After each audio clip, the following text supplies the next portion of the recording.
Morning, Steve here in Chicago with the morning grain comments. Well, it's clear and warm here in Chicago, and we should have a warm weekend.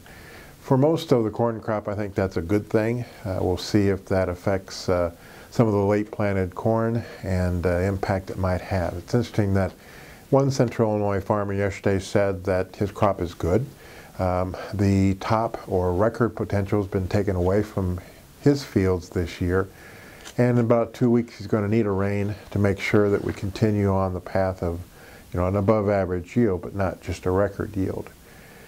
So most people think that the corn ratings on Monday will be unchanged, maybe down 1 percentage points, but the key is the weather over the next month or so.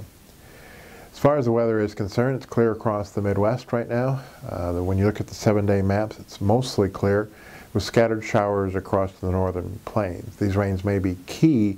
If they do materialize, they could suggest normal rains across the Midwest this summer. If they don't, we could actually see more ridging, and that could offer some support to the marketplace.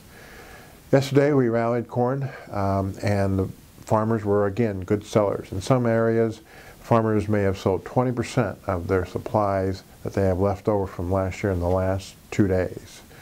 The funds continue to cover their short positions as we go into this important weekend.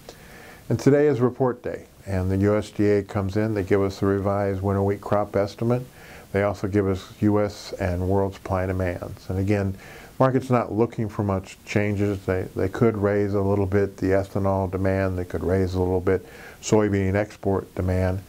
And for the new crop, some people think they should actually lower some of our export numbers to the competition from South America and potentially down the road the Black Sea in the wheat market.